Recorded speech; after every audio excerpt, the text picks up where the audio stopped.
श्रीगुरुभ्यो नमः। नारायणाय परिपूर्णगुणार्णवाय विश्वोदयस्थितिलयोनियतिप्रदाय ज्ञानप्रदाय विबुधासुरसौख्यदुःखसत्कारणाय वितताय नमो नमस्ते। नारायणं सुरगुरुं जगदेकनाथं भक्तप्रियं सकललोकनमस्कृतं च त्रैगुण्यवर्जितमजं विभुमाध्यमीशं वन्दे भवघ्नममरासुर सिद्धवन्द्यं नारायणं नमस्कृत्य नरं चैव नरोत्तमं देवीं सरस्वतीं व्यासं ततो जयमुदीरयेत्। कृष्णाय वासुदेवाय हरे परमात्मने प्रणतक्लेशनाशाय गोविन्दाय नमो नमः। ಶ್ರೀಗುರುಭ್ಯೋ ನಮಃ. ಶ್ರೀಮನ್ ಮಹಾಭಾರತ ತಾತ್ಪರ್ಯ ನಿರ್ಣಯ 21ನೇ ಅಧ್ಯಾಯದಲ್ಲಿ 386ನೇ ಶ್ಲೋಕ. ಅಬ್ರವೀತ್ ಧಾರ್ತರಾಷ್ಟ್ರಾಶ್ಚ ದ್ರೋಣೋ ವಿಪ್ರೋಪಿ ಸನ್ನಹಂ ಸಪುತ್ರಃ ಸಕೃಪಃ ಶಸ್ತ್ರಂ ಗ್ರಹೀಷ್ಯೇ ಭವತಾಂ ಕೃತೆ. ಹಿಂದೆ ನೋಡಿದಂತೆ ಭೀಮಸೇನ ದೇವರು ತಾವು ಪ್ರತಿಜ್ಞೆಯನ್ನು ಮಾಡಿದರು. ಹಂತಾಸ್ಮಿ ಓ ಯಕಿಲಾನ್ ಸಂಗರೇ ಅಹಂ. 100 ಜನ ಸಹೋದರರನ್ನು ಕೂಡ ನಾನು ಸಂಹಾರ ಮಾಡ್ತೇನೆ. ದುರ್ಯೋಧನನ 100 ಜನ ಕೂಡ ಪಾಂಡವರನ್ನ ನೋಡಿ ಅಪಹಾಸ ಮಾಡಿದ್ದಾರೆ. ಅದರಿಂದ ಎಲ್ಲರನ್ನು ಕೂಡ ನಾವು ಯುದ್ಧದಲ್ಲಿ ಸಂಹಾರ ಮಾಡ್ತೇನೆ ಹಾಗೆ ಅಂತ ಭೀಮಸೇನ ದೇವರು ಹೇಳಿದಾಗ ದ್ರೋಣಾಚಾರ್ಯರಿಗೆ ಎಲ್ಲರೂ ಶರಣು ಹೋದರು. ದುರ್ಯೋಧನಾದಿಗಳು ದ್ರೋಣಾಚಾರ್ಯರಿಗೆ ಶರಣು ಹೋದರು. ಅವರ ಪಾಯಿಂಟ್ ಏನಿತ್ತು ಹಾಗೆಂದ್ರೆ, ಎಲ್ಲಿ ದ್ರೋಣಾಚಾರ್ಯರು ಇರ್ತಾರೋ ಅಲ್ಲಿ ಅಶ್ವತ್ಥಾಮರು, ಅಲ್ಲಿ ಭೀಷ್ಮರು, ಕೃಪರು ಇವರೆಲ್ಲ ಇರ್ತಾರೆ. ಗುರುಗಳ ಮಾತನ್ನ ಭೀಮಸೇನ ದೇವರು ಮೀರೋದಿಲ್ಲ. ಅದರಿಂದ ಆ ಗುರುಗಳನ್ನು ನಮ್ಮ ಪಕ್ಕಕ್ಕೆ ನಾವು ಎಳ್ಕೊಳ್ಳೋಣ ಹಾಗೆ. ಯಾಕೆಂದ್ರೆ ಸಂಗರೇ ಅಂತ ಹೇಳಿದ್ದಾರೆ. ಯುದ್ಧ ಆಗ್ಲಿಕ್ಕಿದೆ ಎಂಬ ಒಂದು ಖಾತ್ರಿ ಆಗಲೇ ಬಂದ್ಬಿಟ್ಟಿದೆ ಅವರಿಗೆ. ಅದರಿಂದ ತಮ್ಮ ಪಕ್ಷಕ್ಕೆ ದ್ರೋಣಾಚಾರ್ಯರು, ಭೀಷ್ಮರು ಇವರೆಲ್ಲ ಬರಬೇಕು ಅಂತ ಈ ರೀತಿಯಾದ ಒಂದು ಭಾವನೆಯಿಂದ ಶರಣಂ ದ್ರೋಣಮೇವ ಜಗ್ಮುಹು, ದ್ರೋಣಾಚಾರ್ಯರಿಗೆ ಶರಣು ಹೋದಾಗ ಆಗ ಅಬ್ರವೀತ್ ಧಾರ್ತರಾಷ್ಟ್ರಾಂಶ್ಚ ದ್ರೋಣಾಚಾರ್ಯರು ಆಗ ಶರಣು ಬಂದ ದುರ್ಯೋಧನಾದಿಗಳಿಗೆ ಕುರಿತು ಹೇಳ್ತಾರೆ. ವಿಪ್ರೋಪಿ ಸನ್ನಹಂ ಭವತಾಂ ಕೃತೆ ಭವದರ್ತೆ ಶಸ್ತ್ರಂ ಗ್ರಹೀಷ್ಯೇ. ಯದ್ಯಪಿ ನಾನು ಬ್ರಾಹ್ಮಣ, ಯುದ್ಧದಲ್ಲಿ ನಾನು ಯುದ್ಧ ಮಾಡಬಾರ್ದು, ಬಿಲ್ಲು ಬಾಣ ಹಿಡ್ಕೊಂಡು ನಾನು ಯುದ್ಧಕ್ಕೆ ಬರಬಾರ್ದು. ಆದರೂ ಕೂಡ ಭವತಾಂ ಕೃತೆ, ನೀವಿಷ್ಟೆಲ್ಲ ಪ್ರಾರ್ಥನೆ ಮಾಡ್ತಾ ಇದ್ದೀರಿ, ಅದರಿಂದ ವಿಪ್ರನಾಗಿದ್ರೂ ಕೂಡ ನಾನು ಶಸ್ತ್ರವನ್ನ ಸ್ವೀಕಾರ ಮಾಡಿ ಯುದ್ಧಕ್ಕೆ ಅಂತ ಬರ್ತೇನೆ ಹಾಗೆ ಅಂತ. ಸಪುತ್ರ ಸಕೃಪ, ಪುತ್ರನಾದ ಅಶ್ವತ್ಥಾಮರ ಜೊತೆಗೆ ಕೃಪಾಚಾರ್ಯರ ಜೊತೆಗೇನು ಕೂಡ ನಾನು ಶಸ್ತ್ರಂ ಗ್ರಹೀಷ್ಯೆ, ಶಸ್ತ್ರವನ್ನು ನಾವು ಹಿಡಿತೇವೆ ಹಾಗೆ ಅಂತ. ರಕ್ಷಣೆ ಭವತಾಂ ಚೈವ ಕುರ್ಯಾಂ ಯತ್ನಂ ಸ್ವಶಕ್ತಿತಃ ನತು ಭೀಮಾತ್ ರಕ್ಷಿತುಂ ಮಹಾ ಶಕ್ತಃ ಸತ್ಯಂ ಬ್ರವೀಮ್ಯಹಂ. ರಕ್ಷಣೆ ಭವತಾಂ ರಕ್ಷಣೆ ವಿಷಯೇ ಸ್ವಶಕ್ತಿತಃ ಯತ್ನಂ ಕುರ್ಯಾಂ. ನಾವು ಯುದ್ಧ ಮಾಡ್ತೀವಿ, ನಿಮ್ಮ ರಕ್ಷಣೆಗಾಗಿ ನಾವು ಯುದ್ಧವನ್ನು ಮಾಡ್ತೀವಿ. ಎಷ್ಟು ಶಕ್ತಿ ಇದೆಯೋ ಅಷ್ಟು ನಾವು ಯುದ್ಧವನ್ನು ಮಾಡಿ ನಿಮ್ಮನ್ನ ರಕ್ಷಣೆ ಮಾಡ್ತೀವಿ. ಆದರೆ ಒಂದು ಮಾತು ಹೇಳೇ ಬಿಟ್ರು, ನತು ಭೀಮಾತ್ ರಕ್ಷಿತುಂ ವಹ ಶಕ್ತಃ ಸತ್ಯಂ ಬ್ರವೀಮ್ಯಹಂ. ನಾನು ಸತ್ಯವನ್ನ ಹೇಳ್ತೇನೆ, ಭೀಮಸೇನ ದೇವರಿಂದ ನಿಮ್ಮನ್ನ ರಕ್ಷಣೆ ಮಾಡಲು ನನಗೆ ಸಾಧ್ಯ ಇಲ್ಲ ಹಾಗೆ ಮೊದಲೇ ಅಂದ್ಬಿಟ್ರು. ನತು ಭೀಮಾತ್ ರಕ್ಷಿತಂ ವಹ ಶಕ್ತಃ. ವಹ ಬರೀ ನಾನು ಅಂತ ಹೇಳಿಲ್ಲ, ಭೀಷ್ಮರು ಇರ್ಬೋದು, ಅಶ್ವತ್ಥಾಮರು ಇರ್ಬೋದು, ಕೃಪಾಚಾರ್ಯರು ಇರ್ಬೋದು, ಎಲ್ಲರೂ ಸೇರಿ ಇರ್ಬೋದು.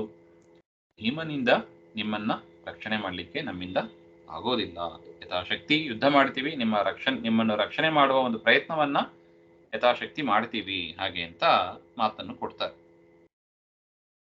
ಆಗ ಮುಗೀತದು.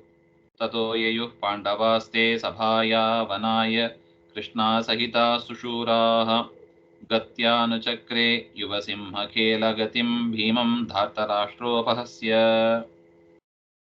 ತಥೋ ಯಯುಃ ಪಾಂಡವಾಃ, ಅಲ್ಲಿಂದ ಪಾಂಡವರು ಹೊರಡ್ತಾರೆ.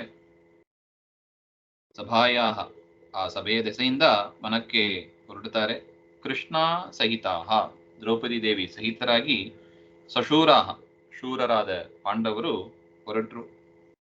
ಗತ್ಯ ಅನುಚಕ್ರೆ ಯುವಸಿಂಹ ಕೇಲಗತಿಂ ಭೀಷ್ಮಂ ಧಾರ್ತರಾಷ್ಟ್ರ ಅಪಹಸ್ಯ. ಭೀಮಸೇನ ದೇವರು ಹೋಗ್ತಾ ಇದ್ದಾರೆ. ಅವರನ್ನ ಹಿಂಬಾಲಿಸಿಕೊಂಡು ಅವರು ನಡೆದಂತೆ ದುರ್ಯೋಧನ ನಡೆದು ಅವರನ್ನ ಅಣಗಿಸ್ತಾ ಇದ್ದ. ಯುವಸಿಂಹ ಕೇಲಗತಿಂ ಅಂತ ಬರೀತಾರೆ. ಯುವಸಿಂಹವತ್, ಸಣ್ಣ ಸಿಂಹದಂತೆ ಗತಿ ನಡೆದು ನಡೆದು ಅವನು ಭೀಮಸೇನ ದೇವರ ನಡಿಗೆಯನ್ನ ಅಣಗಿಸ್ತಾ ಇದ್ದ ಅಂತ ಹೇಳ್ತಾ ಇದ್ದ. ರಹಸ್ಯ ಗತ್ಯ ಗಮನೇನ ಅನುಚಕ್ರೆ, ನಡ್ಕೊಂಡು ಹೋಗಿ ಅವರನ್ನು ಹಿಂಬಾಲಿಸಿಕೊಂಡು ಅಭ್ಯಾಸ ಮಾಡ್ತಾ ನಡ್ಕೊಂಡು ಹೋಗ್ತಾ ಇದ್ದ. ದೃಷ್ಟ್ವಾ ಸಭಾಯಾ ಅರ್ಧ ನಿಷ್ಕ್ರಾಂತ ದೇಹೋ ವ್ಯಾವೃತ್ಯ ಭೀಮಃ ಪ್ರಾಹ ಸಂರಕ್ತ ನೇತ್ರಃ ಊರುಂ ತವಾನ್ಯಂ ಚರಣೇ ವಿಭೇತ್ಯೇತ್ಯುಕ್ತ್ವಾಸೌ ನಿರ್ಗತೋ ಅಸತ್ಸಭಾಯಾಃ. ದೃಷ್ಟ್ವಾ ಸಭಾಯಾಃ ಅರ್ಧ ನಿಷ್ಕ್ರಾಂತ ದೇಹಃ ವ್ಯಾವೃತ್ಯ ಭೀಮಃ ಪ್ರಾಹ ಸಂರಕ್ತ ನೇತ್ರಃ. ಸಭೆಯ ದ್ವಾರ, ಅದರ ದೆಸೆಯಿಂದ ಅರ್ಧ ನಿಷ್ಕ್ರಾಂತ ದೇಹ, ಅರ್ಧ ಹೊರಗೆ ಹೋಗಿದ್ದಾರೆ. ಅರ್ಧ ಇನ್ನೇನು ದ್ವಾರದಿಂದ ಹೊರಗೆ ಹೋಗಬೇಕು, ಅಷ್ಟರಲ್ಲಿ ಅರ್ಧ ಹಿಂದೆ ತಿರುಗಿ ಪರಾವೃತ್ತಿ ಆಹ. ದುರ್ಯೋಧನ, ನನ್ನನ್ನ ಅಣಗಿಸ್ಕೊಂಡು ಬರ್ತಾ ಇದ್ಯಾ? ನಿನ್ನ ಇನ್ನೊಂದು ತೊಡೆ ಇದೆ ನೋಡು, ಒಂದು ತೊಡೆಯನ್ನು ಮುರಿತೀನಿ ಅಂತ ಮೊದಲೇ ಪ್ರತಿಜ್ಞೆ ಮಾಡಿದೆ, ಇನ್ನೊಂದು ತೊಡೆಯನ್ನು ಮುರಿತೀನಿ ಅಂತ ಈಗ ಪ್ರತಿಜ್ಞೆಯನ್ನು ಮಾಡ್ತೇನೆ ಅಂತ.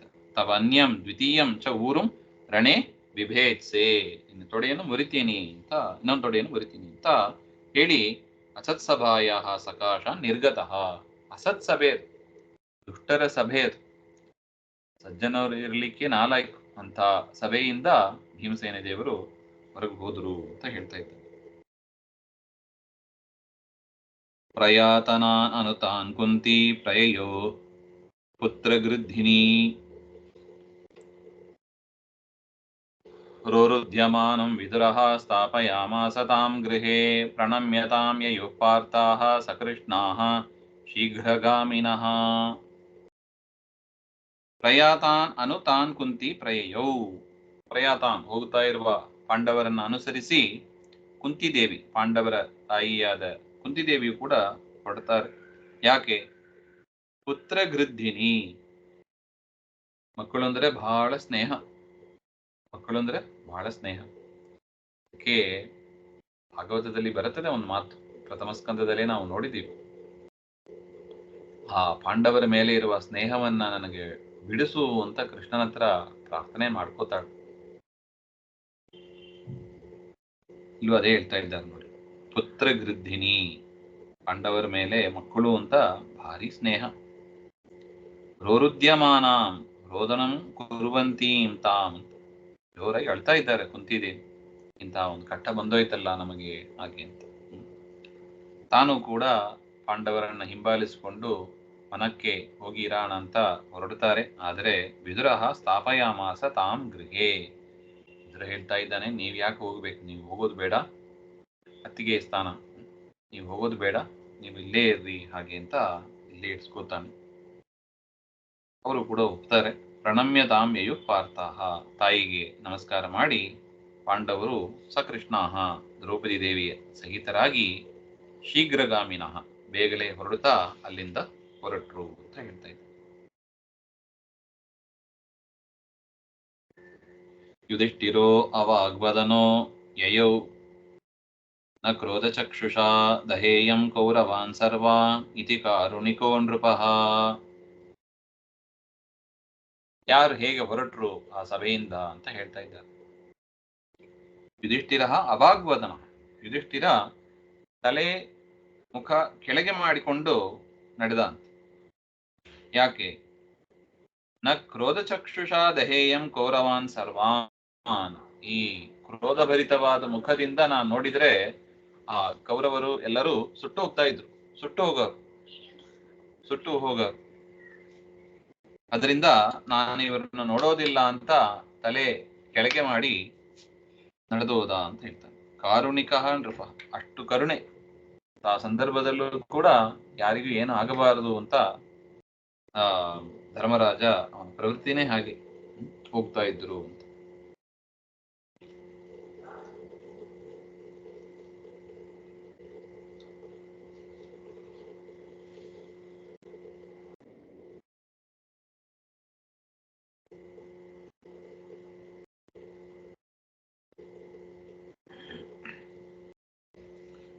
ಇಲ್ಲಿ ಭೀಮಸೇನ ದೇವರು ಇಲ್ಲಿ ಒಂದು ಪ್ರಶ್ನೆ ಮಾಡ್ಕೋತಾರೆ ವಾದಿರಾಜ ಸ್ವಾಮಿಗಳು. ನಕ್ರೋಧ ಚಕ್ಷುಷಾ ದಹೇಯಂ ಇತ್ಯತ್ರ ಭೀಮಸೇನೇನ ಕ್ರೋಧ ಚಕ್ಷುಷಾ ದರ್ಶನೇಪಿ. ಇದನ್ನೇ ಹೇಳಿದ್ರು, ಕೋಪವಾದ ಕಣ್ಣುಗಳಿಂದ ನೋಡಿದರು ಭೀಮಸೇನ ದೇವರು ಹಾಗೆ ಅಂತ. ಅಂತ ಒಂದು ಕ್ರೋಧವಾದ ದೃಷ್ಟಿಯಿಂದ ನೋಡಿದಾಗಲೂ ಕೂಡ ಕುತಃ ಕೌರವಾಣಾಂ ನ ದಾಹ, ಕೌರವರು ಯಾರು ಸುಟ್ಟು ಹೋಗಲಿಲ್ಲಲ್ಲ. ಆಗಿರುವಾಗ ಧರ್ಮರಾಜಸ್ಯ ಕ್ರೋಧ ಚಕ್ಷುಷಾ ಕುತಃ ದಾಹ ಶಂಕ ಚೇತ್ ಸತ್ಯಂ.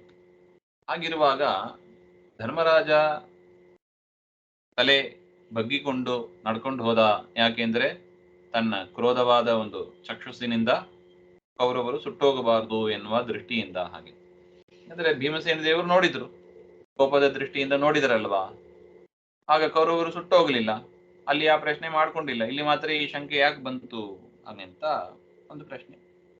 ಅದಕ್ಕೆ ವಾದಿರಾಜ ಸ್ವಾಮಿಗಳು ಬರೀತಾರೆ, ಭೀಮಸ್ಯ ವಿದ್ಯೋಪಜೀವನ ಅಭಾವ ನ ಕ್ರೋಧ ಚಕ್ಷುಷ ತಪಸಃ ಮೇಲನ ಅತಃ ನ ದಾಹ. ಇದೇನಾಗ್ತದೆ, ಭೀಮಸೇನ ದೇವರು ಅವರು ವಿದ್ಯೆಯಿಂದ ಉಪಜೀವನ ಮಾಡತಕ್ಕವರಲ್ಲ. ವಿದ್ಯೆಯಿಂದ ನನಗೆ ವಿದ್ಯೆ ಬಂದ್ರೆ ದುಡ್ಡು ಸಂಪಾದನೆ ಮಾಡಬಹುದು, ನನಗೆ ವಿದ್ಯೆ ಇದ್ರೆ ಒಳ್ಳೆ ಹೆಸರು ಪಡೀಬಹುದು, ಹಾಗೆಂಬ ಒಂದು ಉದ್ದೇಶದಿಂದಲ ಅವರು ವಿದ್ಯೆ ಪಡೆದವರಲ್ಲ, ಯಾವ ಕಾರ್ಯವನ್ನು ಮಾಡುವವರಲ್ಲ. ಅದನ್ನ ವಿದ್ಯೋಪಜೀವನ ಅಂತ ಕರೀತಾರೆ. ಅವರಲ್ಲಿ ಆ ರೀತಿಯಾಗಿ ಇಲ್ಲ. ಅದರಿಂದ ಕ್ರೋಧ ಚಕ್ಷುಷು ಮತ್ತು ತಪಸ್ಸು ಎರಡನ್ನು ನಾವು ಸೇರ್ಸ್ಲಿಕ್ಕೆ ಬರೋದಿಲ್ಲ ಅಂತಾರೆ ವಾದಿರಾಜ ಸ್ವಾಮಿ. ಕ್ರೋಧ ಚಕ್ಷುಷು ಅದು ಕ್ರೋಧ ಕೆಂಪಾದ ಕಣ್ಣು ಅಷ್ಟೇ, ಅದರಲ್ಲಿ ತಪಸ್ಸು ಸೇರೋದಿಲ್ಲ ಹಾಗೆ ಅಂತ ಹೇಳ್ತಾ ಇದ್ದಾರೆ. ಕ್ರೋಧ ಚಕ್ಷುಷ ತಪಸಃ ಮೇಲನಂ ನ. ಅದರಿಂದ ತಪಸ್ಸು ಸೇರಿದ್ರೆ ಆ ಕ್ರೋಧ ಚಕ್ಷುಸಿಂದ ನೋಡಿದ್ರೆ ಸುಟ್ಟು ಹೋಗ್ತಾ ಇದ್ರು. ಯಾಕೆ? ಅವರು ಬೇರೆಯವರೆಲ್ಲ ವಿದ್ಯೋಪಜೀವನ ಮಾಡಿದವರೇ.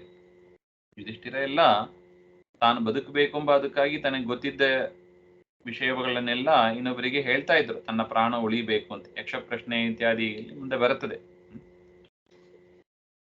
ಆದ್ರೆ ಭೀಮಸೇನ ದೇವರ ಕೇಸ್ ಹಾಗಿಲ್ಲ.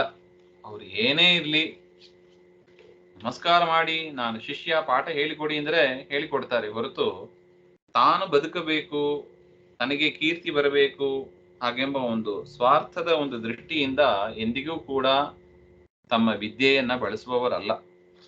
ಅದರಿಂದ ಸಿಟ್ಟಿನಿಂದ ನೋಡಿದ್ರು ಅಂದ್ರೆ ಅಲ್ಲಿ ಅವರ ತಪಸ್ಸು ಸೇರೋದಿಲ್ಲ. ಅದರಿಂದ ಭೀಮಸೇನ ದೇವರು ಸಿಟ್ಟಿನಿಂದ ನೋಡಿದರೂ ಕೂಡ ಅವರು ಸುಟ್ಟೋಗಲಿಲ್ಲ. ಆದರೆ ಧರ್ಮರಾಜ ಹಾಗಿಲ್ಲ. ಧರ್ಮರಾಜಸ್ಯತು ವಿದ್ಯೋಪಜೀವಿತ್ವ ಕ್ರೋಧೇನ ಸಹ ತಪಃ ಮಿಲಿತಂ ಗಚ್ಚೇದೇವ. ವಿದ್ಯೋಪಜೀವನ ಮಾಡತಕ್ಕವರು ಯುಧಿಷ್ಠಿರ ಮುಂತಾದವರು, ಅಲ್ಲಿ ಕ್ರೋಧದ ಜೊತೆಗೆ ತಪಸ್ಸು ಸೇರ್ಕೊಂಡ್ಬಿಡುತ್ತದೆ. ಆ ತಪಸ್ಸು ಸೇರಿದಾಗ ಏನಾಗ್ತದೆ, ಉಳಿದವರೆಲ್ಲ ಸುಟ್ಟೋಗ್ತಾರೆ. ಅತಃ ತಪಸ್ಸಾಮರ್ಥ್ಯಾತ್ ದಾಹ ಭವೇ. ತಪಸ್ಸಾಮರ್ಥ್ಯನಿಂದ ದಾಹ, ಕ್ರೋಧ ಚಕ್ಷುಸ್ಸಿನಿಂದ ದಾಹ ಅಲ್ಲ. ಸುಟ್ಟೋಗೋದು ಯಾವುದರಿಂದ? ಅವರ ತಪಸ್ಸಿನ ಸಾಮರ್ಥ್ಯದಿಂದ ಅಂತ ಹೇಳ್ತಾ ಇದ್ದಾರೆ.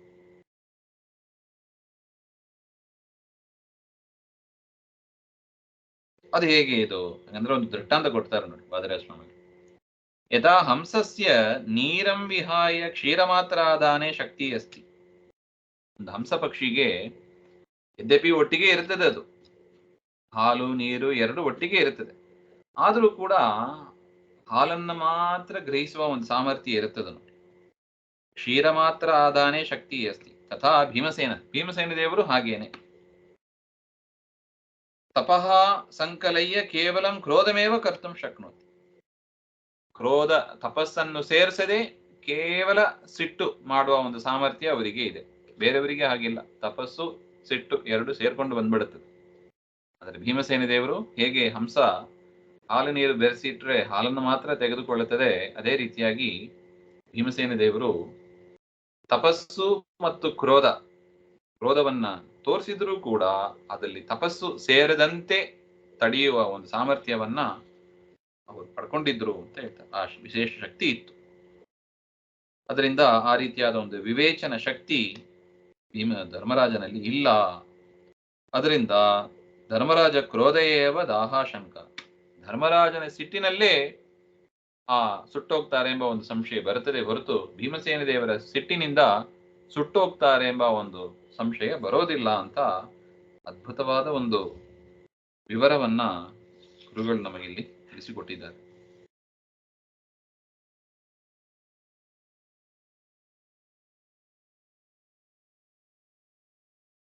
ಮುಂದಿನ ವಿಚಾರ ಮತ್ತೆ ಸೇರಿದಾಗ ನೋಡಿ. ಶ್ರೀಮಧ್ವಾಂತರ್ಗತ ಶ್ರೀಕೃಷ್ಣ ಆತ್ಮ ಶ್ರೀ ಹರೇ ನಮಃ.